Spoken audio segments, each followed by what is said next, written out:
Hi,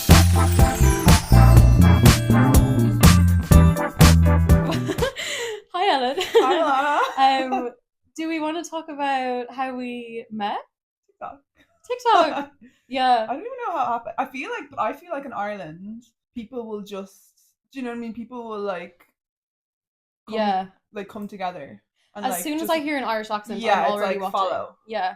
I think that was it. And I think also the sustainable fashion Yeah, circle is small. I love following anyone, and it is kind of small, and I love following anyone who's into that at all. Same. Yeah. So I think we were following each other for a while. Yeah, and then I made a video. Oh, I made a video saying I think I was moving to London or something, and then you Yeah. Did I commented on it. comment? You Yeah. did comment on it, and then Yeah. we met when I moved, Yeah. and here we are. Our first meetup was at Fashion Week. Yeah. Except what was it? What was that pop up called? Oh, Oh, yeah, that was funny. They weren't that impressed, but that to me though is like it's high end. it's but that's not an excuse. You know what I'm saying? Like the way like the people wear it, like rude. Oh yeah, they That's were. like that is like high fashion snobbery, Yeah. which I really don't like. No, instantly I was like, oh, And don't even like wanna I'm like I would say like, oh, I'm into fashion, blah blah blah blah, but like I Yeah. would never want to be a part of that or like No. contribute to that. No, I also got the impression that sorry, not us like bitching. I also got the impression that they weren't they were the social media girls or something. Like they were the marketing girls. They weren't Yeah. like the And sales assistants. and they wanted a certain like customer there. They And wanted the bloggers there. if you didn't meet the mark, well, you weren't benefiting them in any way. Yeah, literally. Little did they know we have micro TikTok. No, not at all. Not at all. Not at What would you call all. it? Nano? Nothing. I would Yeah. say nothing. I followed your content because you were in the sustainable fashion space. You were doing your thesis at the time, I think. Yeah. Okay, so my undergrad is in chemistry, like so random. But then I think it was like COVID. And my dad's really into sustainability. And then Okay. during COVID, I actually started like buying a lot of clothes. And like I'm not saying in a good way, but like I definitely me started too. consuming more Yeah. because there was nothing else to do. We're just at home. The Yeah. government like government money was coming in, and I was like, oh, like I want to buy some stuff. And Yeah. then I don't know, I feel like then TikTok, I think I downloaded TikTok. Yeah, the And worst. yeah. And then I think I was just consuming more, but then I think I started thinking about it, and I don't know, I just started then thinking about secondhand and like sustainability, and then it was kind of just like a rabbit hole I went down. And then I finished my undergrad, and then I started doing a master's in environmental sustainability, and then alongside my like social interest in fashion, and then I did my thesis on fashion supply chains, like the environmental and social problems in fashion supply chains, and like sustainable supply chain management. Basically, you have the fashion brands, the factories they get to make their clothing, they most of the time, and especially when it comes to fast fashion, now you will have luxury fashion brands that own factories, but most of the time they don't own their factories. They have so many, like you look at any of the brands, you look at Inditex who own Zara, you look at Primark, they have thousands of supplier factories, and a lot of the times they will employ suppliers in poorer countries because it's cheaper. So we'll take Zara, their parent company is called Inditex, and Inditex is a Spanish company, and their headquarters are in Spain. Okay, but then Inditex will have their factories, let's say in Bangladesh, which is a huge country for garment making. And so straight away you have a huge geographical distance. And then with that geographical distance comes like an emotional distance, and like immediately they're so far removed from what's going on. There's so many steps to it. And with that comes a tiering system. So you'll have the brands at the top, you'll have their direct suppliers, they will have suppliers, they will have suppliers, they will have suppliers, and then it's like the farms. Yeah. So it goes brands, tier 1, tier 2, tier 3, and tier 4. And with these tiers, this supply chain, you will have subcontractors who are helping the suppliers make the clothing. So like that sounds so confusing, and it is so confusing, and that is why brands don't know their supply chains. nobody knows what's going on, and brands don't want to know. And like I said, that geographical distance makes it easy for them to just, you know what, it's your problem, it's our direct suppliers' problem, we'll just deal with our direct suppliers, and anyone who comes after that, not our problem. Which isn't how it should be.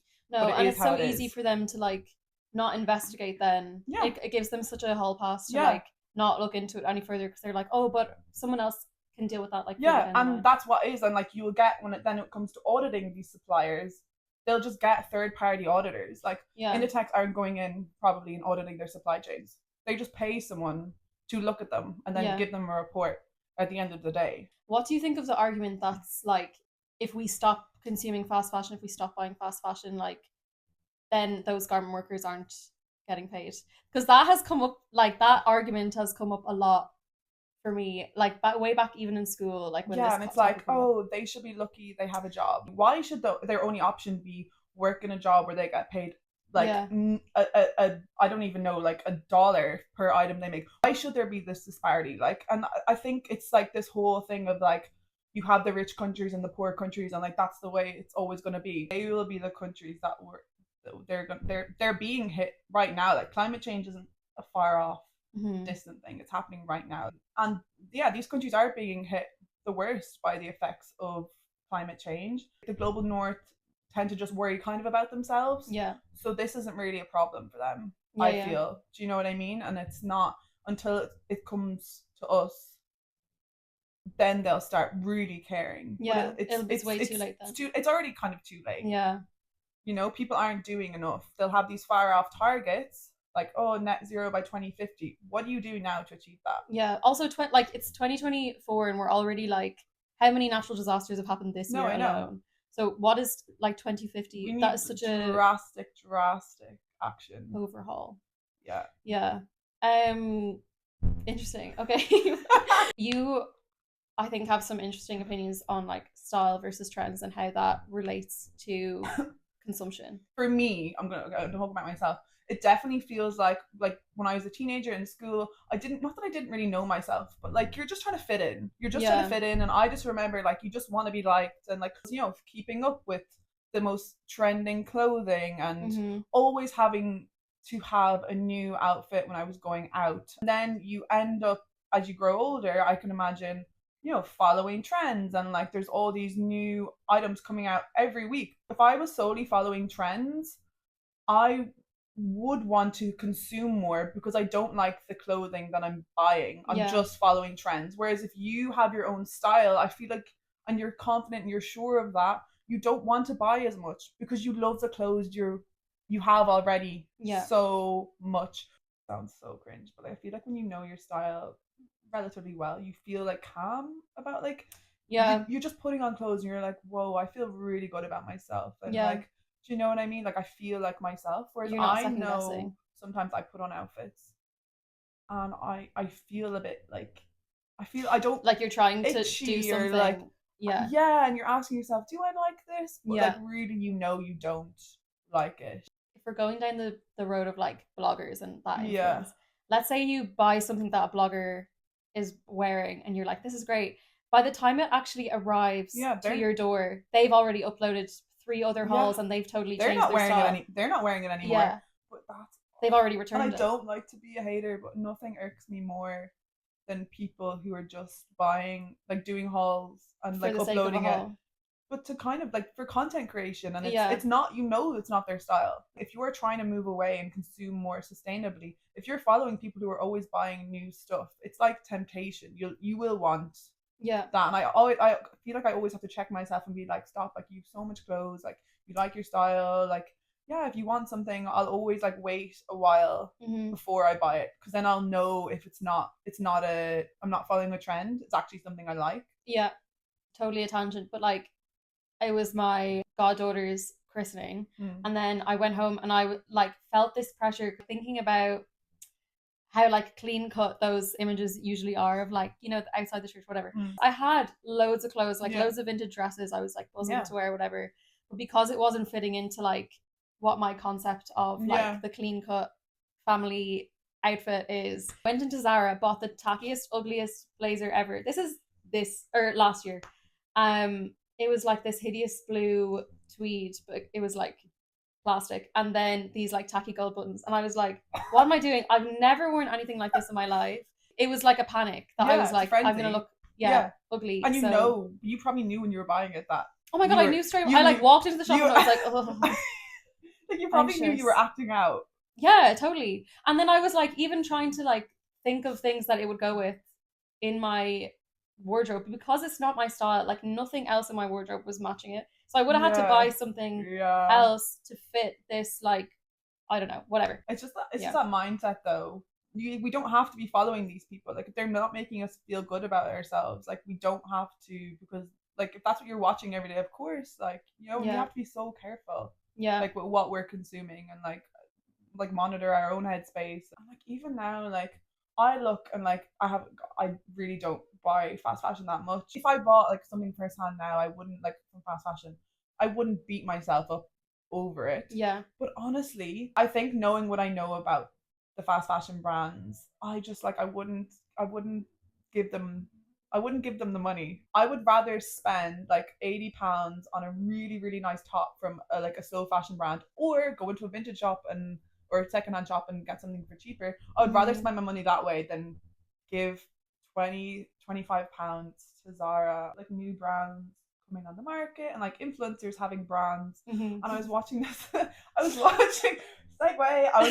this video, this woman, this into sustainability or whatever, and she was talking about maebe, and then she was talking about someone commented about Grace Beverly with Tala, and she was saying if influencers, and I totally agree, if influencers are bringing these brands onto the market, they need to be doing something to stand out. With Tala, and I'm not saying that they're the most sustainable brand, released a blazer, I don't know, a few weeks ago, whatever. And the blazer has a button or something on the inside that you can roll up the sleeve, push up the sleeve, and kind of have it, you know, like people have the blazers to about the sleeves to about here, and it has that like, do you know what I'm saying? When you push up the sleeve. So she had like a little button or something that you could clip it on, and then it would stay rolled up, right? Yeah. So she was saying that was such a clever thing for Grace Beverly to put in, because it's functional. She was talking about maebe and Molly-Mae, and she was saying in her videos, Molly-Mae kept trying to roll up the sleeves of the blazer, but it kept slipping down. But she never, the way it was designed, there was nothing to it. It's just another blazer made from polyester. I also feel like it was just so, like, even from a business point of view, such a miss, because she had every opportunity, knowing how much she was slated for working for Pretty Little Thing. Like, you would think that maybe she'd be like she would be like, okay, actually, you know what, maybe people are right, let me try the sustainable route, even if I'm making a new brand. You know, you get a lot of startups and like people trying to start businesses, and like they don't have a lot of money behind them. They don't have the reputation behind them. Do you know what I mean? They're really starting from like, do you know what I mean, like ground zero. Whereas you have these influencers, and like Molly-Mae, I'm sure, is a millionaire. Do you know what I mean? And like she had the money behind her, she has the reputation behind her. Like she's a very likable person. She had every opportunity to do something really, really cool, really clever, really smart. Yeah. Because we don't need another shitty fast fashion brand. Yeah. Like we don't. And she can say it's not fast fashion because, okay, it's elevated basics and the price point is higher, but you could honestly get fast fashion. Yeah. Better quality fast fashion with more natural fibers in it than her plastic. Yeah. Someone did like a comparison of, I think it was a Reese blazer or something that was like £20 cheaper, and it was like fully wool. Polyester is like 50% cheaper than, say, cotton. So like it's quite a cheap material for them to buy in. Yeah. So like I would imagine her profit margin was pretty big. Huge. Oh my god, yeah, which makes me even more disgusted, because I'm like, you already have so much money. Was this just another money making thing for you? Because like I don't believe you when you say that. Do you know what I mean? Like you've put 2 years into it and like blah blah, and then this is what you actually come out with. Like I'm sorry, like who are you talking to? Even if she doesn't really know that much about, like, I don't know, fight materials, like sustainability, like who are you talking to? Also, if you're starting a clothing brand, that is your responsibility to like look into. Yeah, 100%. And I wouldn't like absolve her of it. Like she should know better if that's what she's undertaking, and if that was like, oh my god, like it's just so disappointing. But like where'd you come back from that now? As in like, okay, and it's definitely an ego thing, but it's like she could fully put her hands up and be like, wow, that was bad. And like not even to slate her, but like just to as like social No, and I commentary, don't and like think it why is that, why are we as consumers even accepting that at this day and age? No, I Like, know. And then it's like you can't. It's not just her. Like brands are doing it all the time. I just feel like the whole like fossil fashion, fast fashion, like it's a mess. It's a yeah, mess, and like I don't know how it's gonna slow down. But then that's not yeah, to say it shouldn't, because it seems like an impossible task. But yeah. I think on the like on the bright side, I do feel like sustainable fashion has is having like a little moment right now. I think what Gen Z, like Yep. people would say, like I would say that people are shopping more consciously. Yeah. Well, so this is, I also think that. And I Yeah. do think, like, on the whole, there is, like, maybe, like, some rightful shame happening, which is good. Yeah, and I think I that think shame was is a positive thing when it comes to yeah, this. I definitely do think like for me, definitely shame was something that I would have propelled me to shop more sustainably. Yeah, kicks you into gear.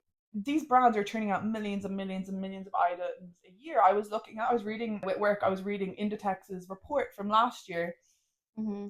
and they had published their water consumption for the year, their total water consumption, and then they published their water consumption per garment. So like Okay. through maths, I would like quick multiplication, division, whatever, I was able to work out roughly that they produced 23 million garments last year. Inditex. Oh my If those, God. just using those two figures, yeah, 23 million garments. Now Inditex own like Massimo Duty, Zara, Pull&Bear, Bershka. I can't remember who else. 6 or 7 brands. Stradivarius. Yeah, Are they on it? Yeah. yeah, I think so. Yeah, 23 million items. The people on the lowest income who need to buy from these brands because they're cheaper. Yeah. They're not the problem. It's the people doing hauls Yeah. all the time. They're who are contributing to this. Like it's just insane. Yeah. Like if you're and people would say, well, I can't afford to shop sustainably. But if you are buying multiple items every month from fast fashion, yes, you can. Yeah. Like just slow down. And this comes back to style versus trend. Slow down when the trends are coming out. Just be like, do I actually need this? Like, Yeah. is this my style? And do I think I'm going to wear this in a year's time? So one thing I'm loving that's becoming more and more popular is renting. Renting or just buying it secondhand and then Or reselling borrowing it on. it off a friend. Yeah. Because everyone has something at the back of their wardrobe. Oh God, as well. yeah. If you buy 1 or 2 good dresses, like, and I hate to use the word timeless because I feel like that is like so overused these days. But if you just buy a couple of dresses or whatever over the years, invest in them, you will have them for life. Yeah. Like I know even my mother like has like a few dresses that, and she wears them all the time. Yeah. And they're good quality and they've lasted so long. But like I just feel they probably don't make clothes like that anymore. The dresses that my mom has at the back of her wardrobe, whatever. Like even, and they were from like Marks and Spencer's or like Karuna or oh my Karen God, Millen, all those shops. Yeah. They do even then feel way better quality than the ones that are in those shops right now. And that's because like obviously it's easier to make better quality when the production volumes are so much lower. Yeah. Like people weren't buying as much back then. So like factories weren't under as much pressure to churn out all these clothing. Yeah. And they were probably made of better quality materials. If you see brands who started off very small and have scaled up in the last few years, their quality, and one brand, I've never bought anything from them, so I don't know, but I've heard is Ganni. Ganni started off as like a small brand. Now the quality apparently has decreased so much, but that's because they've scaled up. And when you need to scale up, you will try and do that as cheaply as possible so you can do it as quickly as possible. And one way to do that is you will start using more like polyester or like just cheaper fabrics. It's weird because yes, in the short term that's going to make them higher profit, but for me that cheapens the brand overall. In the long run, it cheapens the brand. But I feel like with brands like that, it's not as obvious. It's not like they're probably still better quality than Zara or whatever. Yeah, and I guess they still have the reputation of being like a sustainable. Yeah, because they are probably quite sustainable when you compare them to other. I think they also started as such a trailblazer for their look. Because they're such a unique. Yeah. That Ganni look. Why do you have to keep growing? It's like this whole thing of that's just capitalism, and it's like this constant growth mindset. Yeah. Like, why can't you just stay a nice brand who makes X amount of clothing per year? And sticks to your values. Do you want to Why do you want? Yeah, and it's Yeah. like you can make little decisions all the time that don't stray too far from your values. But if you Mhm. keep making these decisions, eventually one day in 5 years, you're going to look back and you're going to be like, whoa, we have strayed so far from our Yeah. initial values. And all it takes is small incremental decisions Mhm. to stray a little bit further. And then you're, like I said, you'll look back in 5 years and then you'll be like, we have, like, who are we? I Yeah. don't even, do you know what I mean? Yeah. Totally different, like different ethos, different. Yeah. Yeah. What do you think of, this is a tangent as well. What do you think of H&M's rebrand? Have they rebranded? That's what I mean. What? This is, I feel like there was this massive, like they deleted all their posts they were going to come out with. And I honestly, because I like wanted the best for them, especially because they collabed with Charlie XCX, and I was like, Charlie wouldn't do anything. Charlie wouldn't do No. anything to hurt me. No. It's the exact same brand. They- And I've also seen sustainable influencers who have had ads with H&M now, which is just so like, People will want to believe that they have changed because they want to feel better about shopping from them. yeah, You are using the most sustainable fibers in the world. If you're producing millions and millions of garments a year, you're Yeah. overproducing. You can't be sustainable. yeah, Do you know, like, it doesn't matter. It doesn't matter what fabrics they use. Okay, yeah, obviously polyester is the worst, but Mhm. if you're producing millions and millions, you're like, there's no way. no, Yeah, it's there's not. no way. Nobody needs to be making that much clothing. Nobody Yeah. needs to be consuming that much clothing. Clothing right now, we're like at capacity. We could clothe the world. We Is could it clothe 7 times over? Yeah, we have enough clothing on the planet to, I think, the next 6 generations. We could clothe the Which next. is crazy. But like, That's you see crazy. that you walk into like charity shops, you walk into, like, you know, those big. I remember when you were in America. What was that, like? Oh, Target? Goodwill. Yeah, and like the big, massive, and Yeah. but people will love to be like say H&M, they'll bring out like a conscious collection. Mhm. Their clothing is made to last, and it's Mhm. like, and like Primark, I don't know if you've seen this, they released like a durability report, like a No. report basically saying that their clothing is durable, and we're like, yeah, we know it's durable. It's 'Cause it it's literally won't break plastic. down. It literally, it will stand the test of time because it's not going to naturally, like, it's not Yeah. going to break down itself. So of course Yeah. it's durable. That's not the problem. The problem is you're producing far too much of it. Yeah, That's yeah. the problem. Yeah. So like, people will, they'll all say that, and they'll throw out all these greenwashing words. It's durable. It's responsible production, and like Inditex have their Join Life collection across all their brand subsidiaries. Mm-hmm. But you're still producing millions and millions and millions. Yeah. So that will, it doesn't matter what you say to me, you will never be sustainable. Okay, so that's brands. Yeah. Shall we talk about a little bit, I think, what we can do as consumers? We've kind of touched on it a little bit, but I think like if we're doing like quick fire tips. Think before you buy. Yeah. Don't act on impulse because you're chasing some hormonal rush. Like, genuinely, I do think it is like a it's a compulsion. It's a compulsion. It's like But a chemical reaction, and it's a habit, and it's Yeah. like, not that it's like the same as I'm like, I don't know, like, you know, drugs, alcohol, like all that, Yeah. like chasing that, like, do you know what I'm saying? It's Do like, you think it's, sorry, not to put it, do you think it's have you heard this whole argument about like the third place and people are missing like a third place? what? So like you have your home life Yeah. and you have your work life, and Yeah. like before people would have like a third place like the church, or they'd have like their community center, but now we're like so lacking in this is so off tangent, but like we're so lacking in community, and I think that's why people buy into like these trends to feel like they're part of something, like actually from a human. Yeah, just to feel something. Yeah, 100%. Yeah, definitely. And then, but then it all, like, it fits into like what people see online, and then people feel like they want to fit in with that virtual world, and like to them maybe fitting into that virtual world is buying the clothing that their favorite content creator is sharing. Yeah. Do you know? Yeah. I just think slow down. I think it's just a habit, and I really do think people think that they need it, but they really don't. Yeah. And it's not to say you can't have nice things. Like, it's not that I never buy anything, I do, but I just try and be like, what do I need the most? Like, okay, I need a good coat for winter. Okay, so I'm going to try and save up, invest in one, find one, and then I'll have that. Like, that won't be something I'll ever have to think about for a good number of years. Yeah. You know, like, I got a leather jacket a year or two ago, in Loot, you know that Loot, that vintage shop Yeah. in Dublin. God, I And love that shop I so know, me much. too. I literally went in. Oh my god, I went in like this is problematic. Went in, spent like €250. Got two.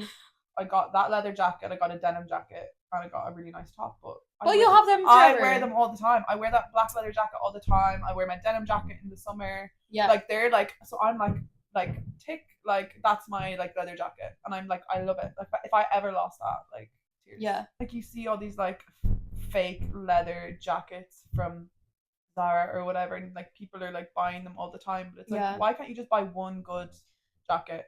The quality of the Zara jackets that are probably like 40 or €50, you could get a vintage leather jacket that has been around since like the 70s or 80s that is going to last you until you're 100.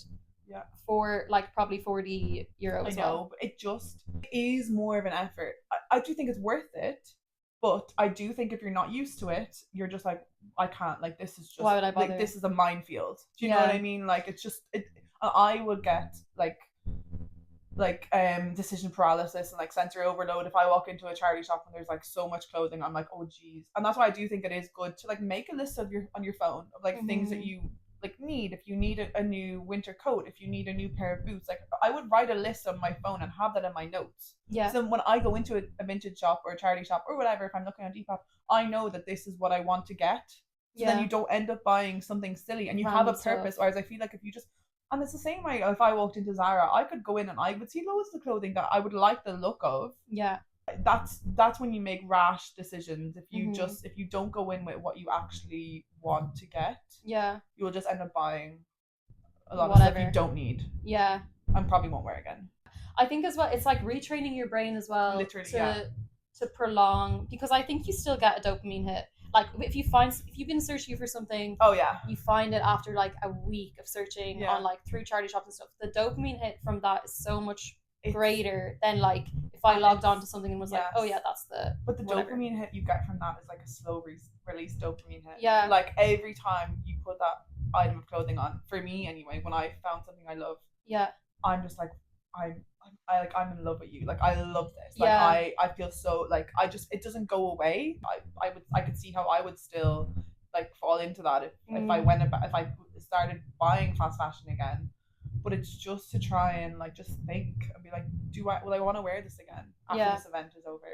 Yeah. And like you're saving money. I have no problem saving up money and giving it to brands that I think, smaller brands, independent brands, or like brands that I think are doing better. I have no problem spending like £100 on a top or a pair of trousers or a dress. But oh my god, if I go into Zara, I will look at their clothing and be like, this is so expensive. And it's not that I think that you shouldn't be paying brands decent money so they can pay their workers, so they can, do you know what I mean? Like, but they're not doing that. They're not doing that. Yeah.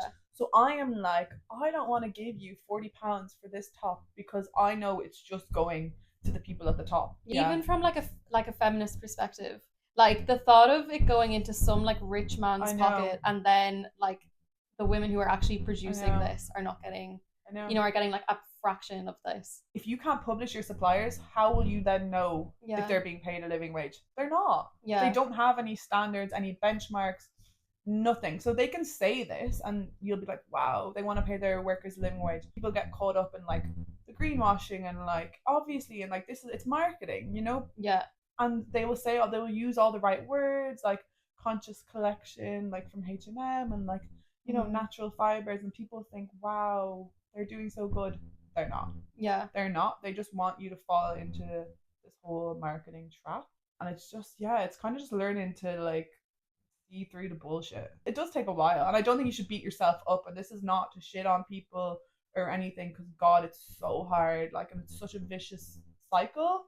Mm-hmm. But I just think if people just pull back a little bit and kind of looked and like, I just don't want to give money to these corporations because I don't think I don't like the whole feminist thing. I don't think they're helping any. Do you know what I mean? They're just lining their pockets and like they want their profit margins to be as big as possible so the people at the top can make the most money. Yeah. And that just feeds into that whole capitalism, colonialism, like it is colonialism. That's called what it is. Yeah. I think initially it's hard, but I think once you change your behavior, it does become like second nature. Like you It don't. does, but it's like anything. It's hard at the start. Of course it is. God, it's like those all those hormones, chemical reactions, like that dopamine hit. Yeah, you're gonna. It is. Yeah. It is. And I know some people have it worse than others, and like it's more compulsive. But I just feel like it's just worth it. Like it just being up and down, and like you know yourself. Like if things aren't going right, and you feel yourself up and down, like you feel out of sorts. Yeah. So I just feel like just taking a step back, and like you honestly in the long run you feel so much better for it, and you're saving money. You are. Yeah. I think as well, one thing that helps is instead of like, if you have the urge to buy something new, I think get rid of like 5 things in your wardrobe, and you'll get the same dopamine hit of like release and like a new person feeling without like actually buying anything new. Yeah, or like try new like with the clothing you try have, style stuff. Oh my god, like this dress, I've never worn this dress. I was gonna say, I remember you buying this dress. Yeah, so well, cool. when I was at you. Yeah. But like I've never worn this combo before. But like I'm like, oh my god, this is a new outfit that I've never. Thank you. This is a new outfit that I've never worn before, and it's just things like that, like experimenting with the clothes you have. Yeah. Who's your style? Sorry, this is a totally unrelated. Who's your like style inspo if you were to pick like a celeb? I feel like you're way more into this.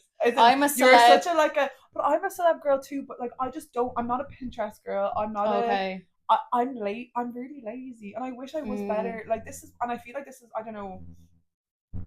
Like I'm too chronically online. Like I just know. I'm always online, but I just feel like it's brain rot. Like I'm not actually doing anything. Yeah. I'm not making mood boards. I'm not. I feel like, but then, and I would hate to say, oh, I'm not creative, because I don't like saying things like that, because then I feel like once you say that, you're putting yourself in a box. Yeah, and also you're like, you become what you say you are. Yeah, exactly. Yeah. Who would you say? Oh, wait, I'll have a think. Who would you say yours is? I don't dress like her at all, but I love FK Twigs.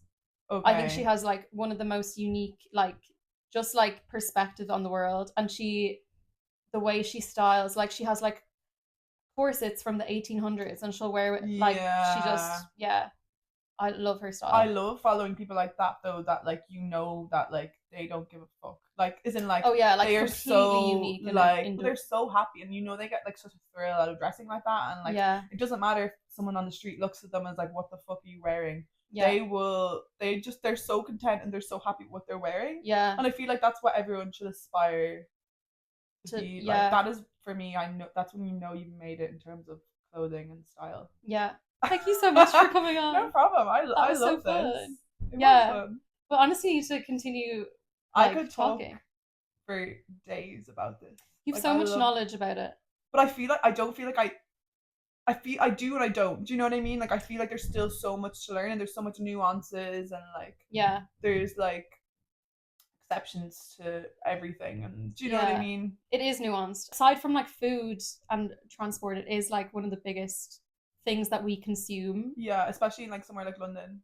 Yeah. Like it's all fashion. Do you know what I mean? It's all what people are wearing. It's all what you're gonna be wearing. Yeah. I think everywhere. Like global north, I think we're just like so fixated. Yeah, but then that comes with like capitalism and consumption habits. Yeah. Anyway, guys. Bye. Bye.